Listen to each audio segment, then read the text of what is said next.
Michelle. It's a perfect song for my talk, and Brittany, your reading was stunningly perfect for my talk.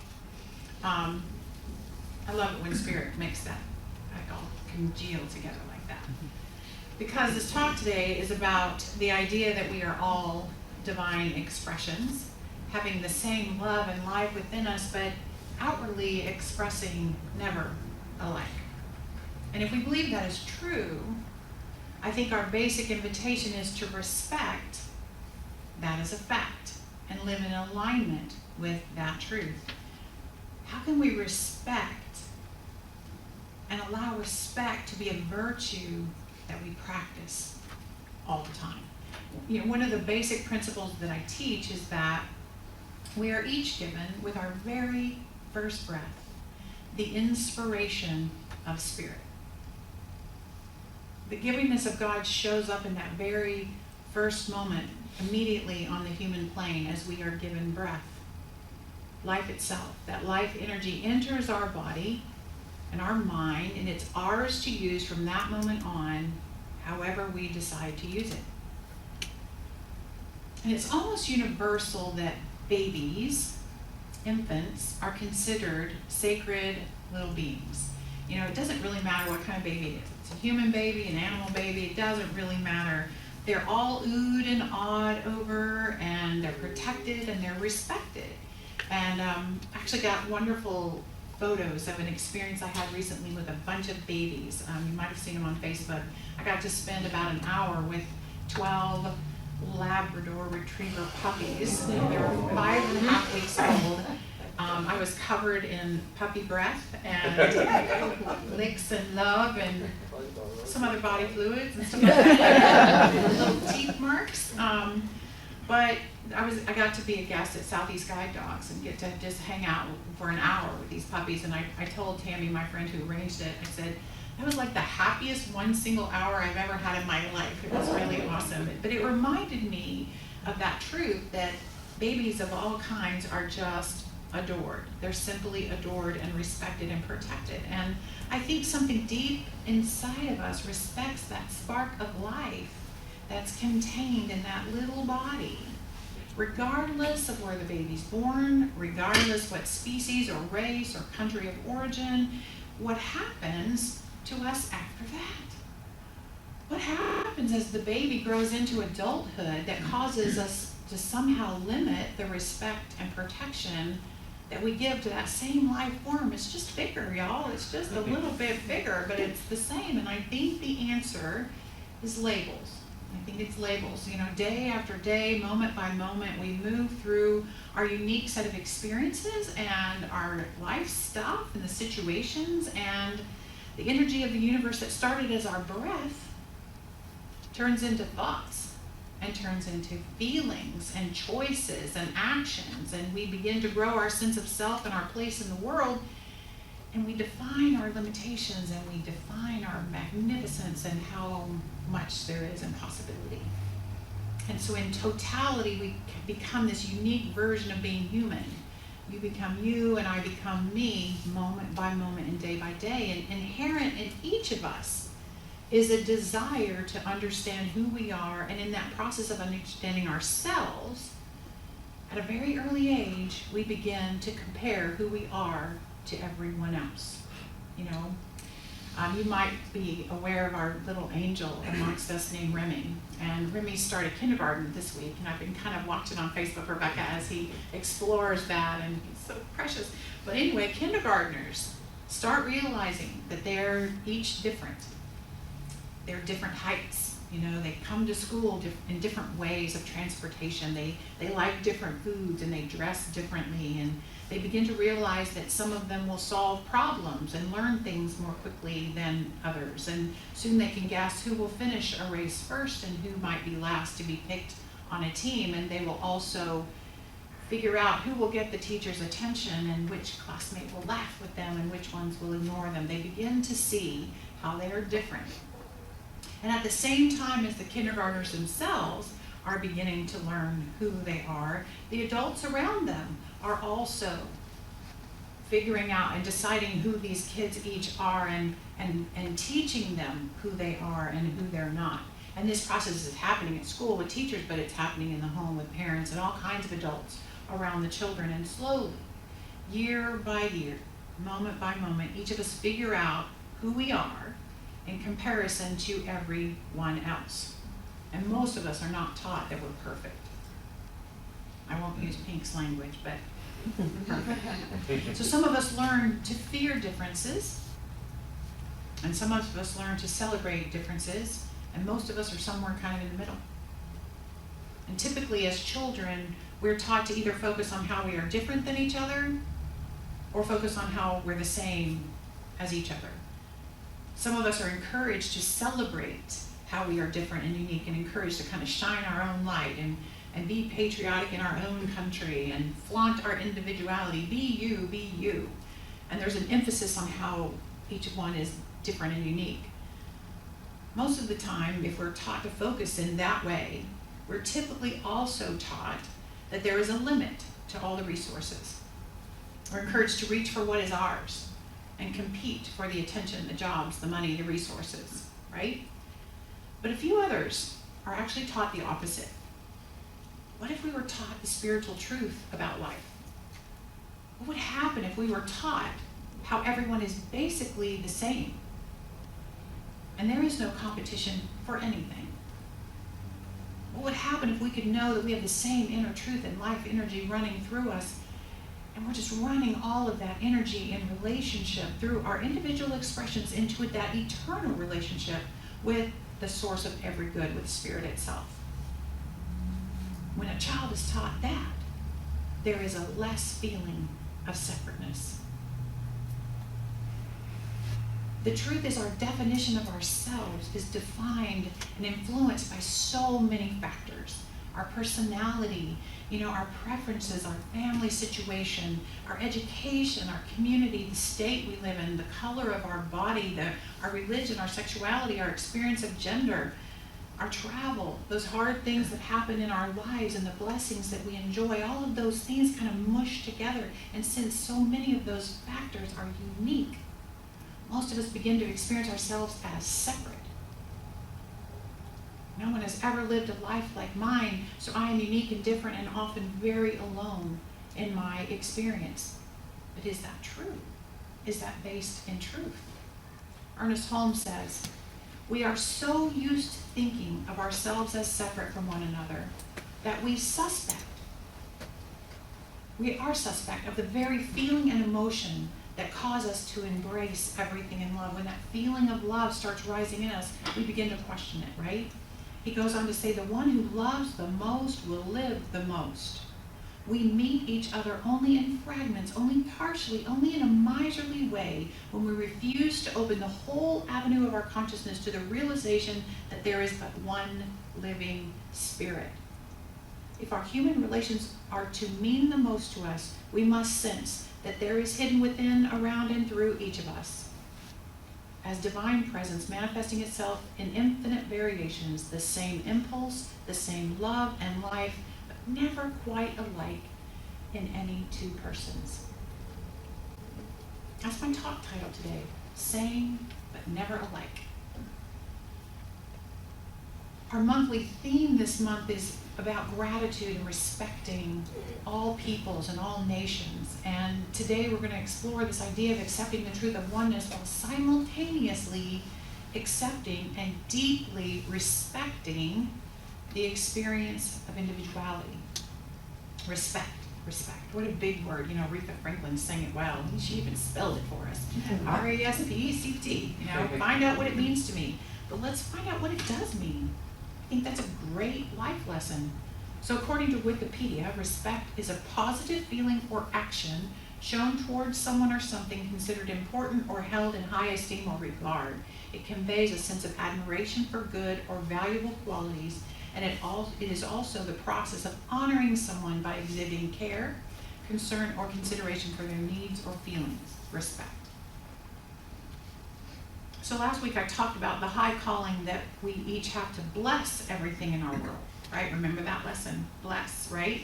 I ask that we each learn how to send that ray of sunshine blessing through the clouds to everyone and everything without discrimination. But to bless something, you can kind of maintain your distance just a little bit, right? You can send that little ray of sunshine over there.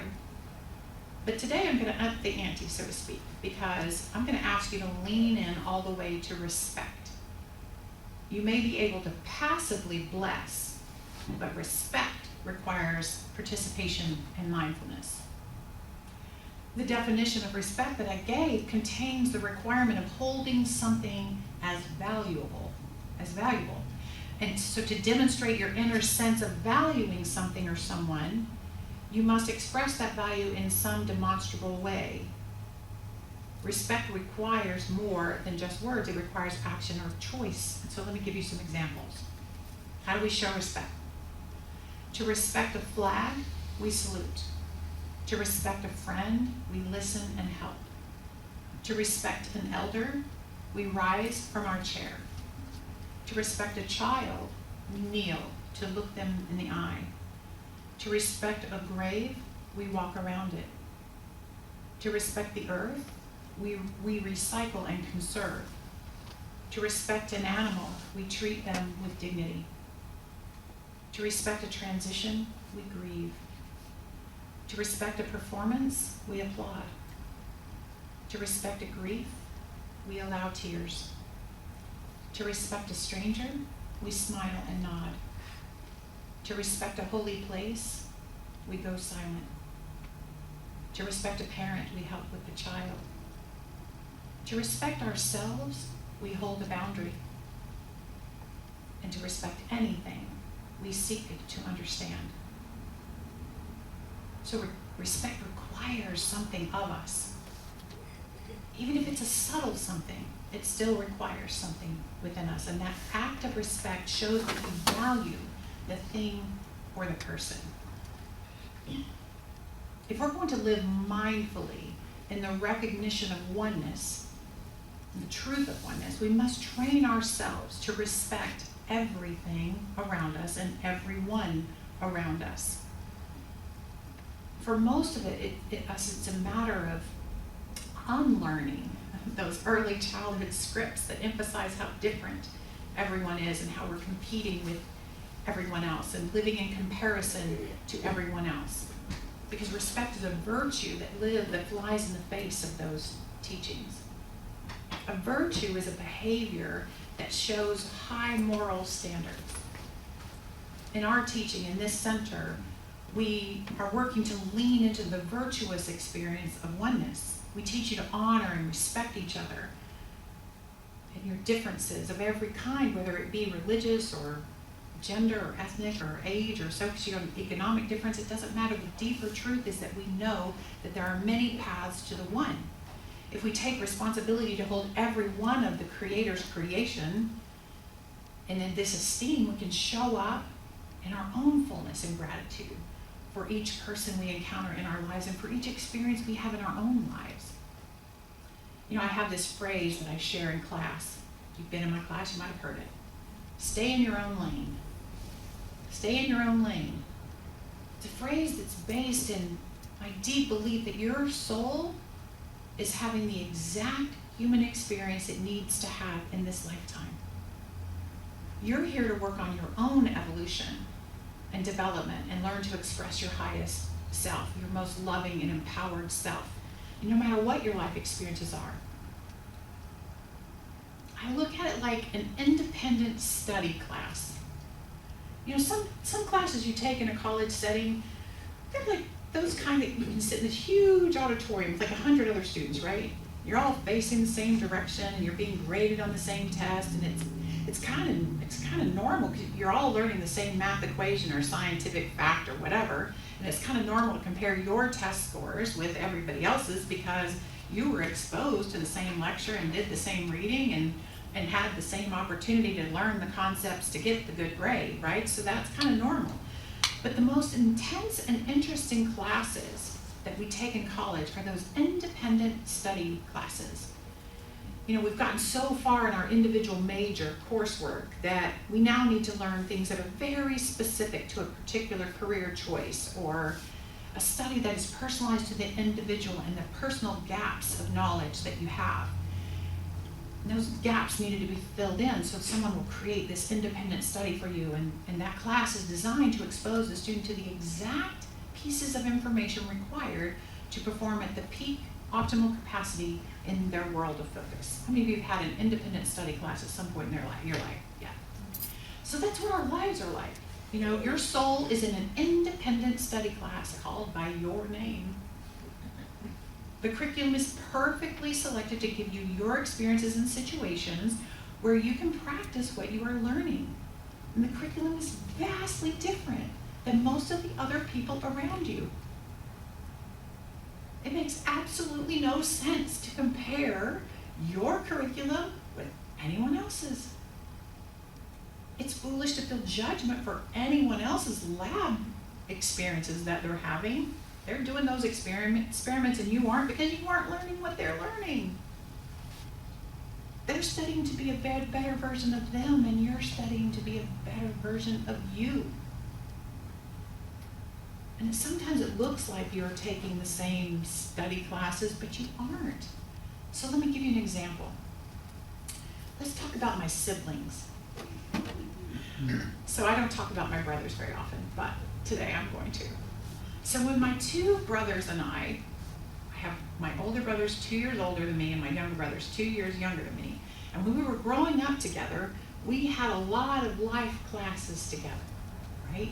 We had a coping with rage class in relationship to my father and his personality. We took a music appreciation class together because my family, you have to play an instrument in my family.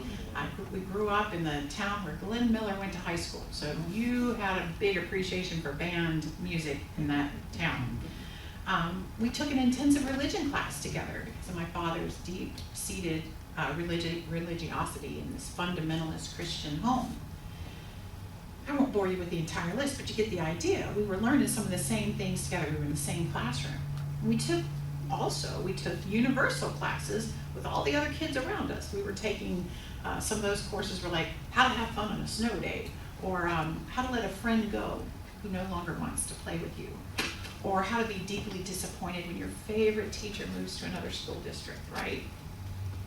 When I was in the 5th grade, there was a major flood in Colorado called the Big Thompson flood. Do you remember that flood? I know some people lived in Colorado at the time. And all of us took a class on how to accept the world as scary and unpredictable while we still sat there and learned nouns and verbs in English class, right? So we took some universal experience classes.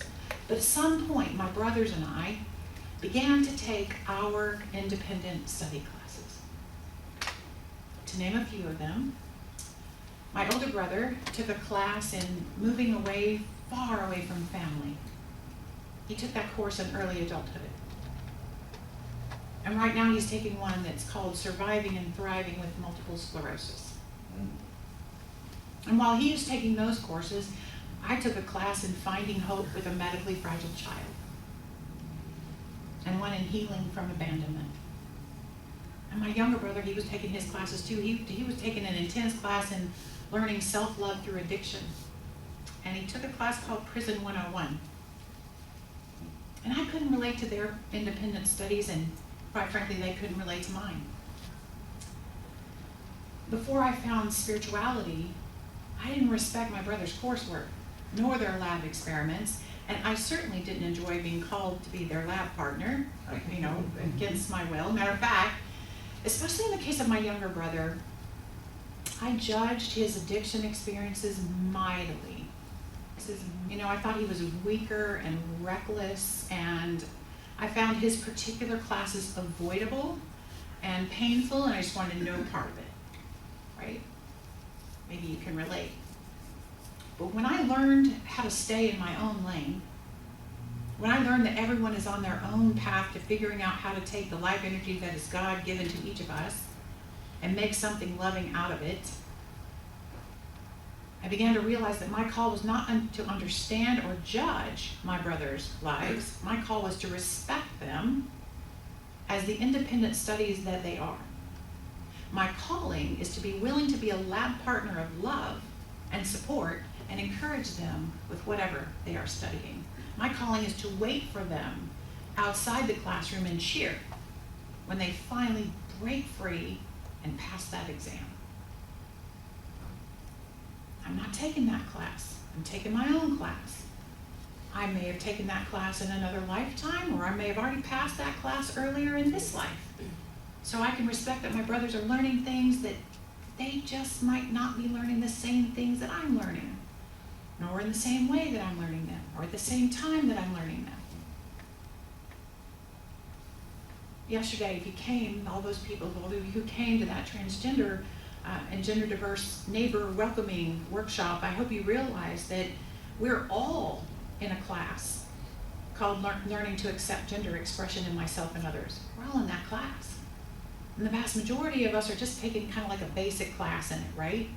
But yesterday we learned that we have to respect others who are taking an intense, independent study on this topic. We learned how to better support others who are in that intensive life course, how to be their allies and clear obstacles for them to learn more freely and quickly. And here's the deal. Every single class that we take in life has one basic objective. The main objective of every class you're taking is oneness. How to love yourself and everyone and everything else as part of the one, regardless of the unique expression. The main objective is respect. My newsletter article this week was about creating a community where vulnerability and authenticity are core values. See, I have a vision of a community where we support each other in our independent studies, and in our universal ones too, for that matter. We come here to study spiritual truth and learn to apply in whatever intensives we are doing on our own. And I want us to be able to share the truth about the courses that we're taking on our own path. Last week I shared that I'm separating from my spouse of 13 years and I'm taking a course called How to Let Go and Still Love Greatly. And I'm inviting you to stand outside that classroom and support me as I study and do my lab work. And I ask you to respect that although you may have already taken this class and you have a lot of the answers figured out, my independent study may look different than yours. My choices may not resonate with yours. They may not resonate with your ideas for what someone taking that class should be doing. And actually, I took a similar course about 21 years ago, and I think I made about a C, you know? So I'm obviously hoping to raise my experience a little bit this time around. But more importantly, what course are you taking on this life path right now? Can you respect it for the learning, experience, and opportunity that it is? Can you figure out how the love lesson embedded as the main objective of the course is yours to learn? And equally important, can you look around and see the independent study classes that others around you are taking? Can you lean into the truth of oneness and respect that their path is their path? And your job is to show up and be the love and light outside the classroom and send that little ray of sunshine in there. Or even participate as their lab partner. Can you perhaps clear an obstacle for them? Give them the Cliff Notes. Slip them your test. But if nothing else, just stop judging the class that they're taking. We think it's unnecessary and wrong.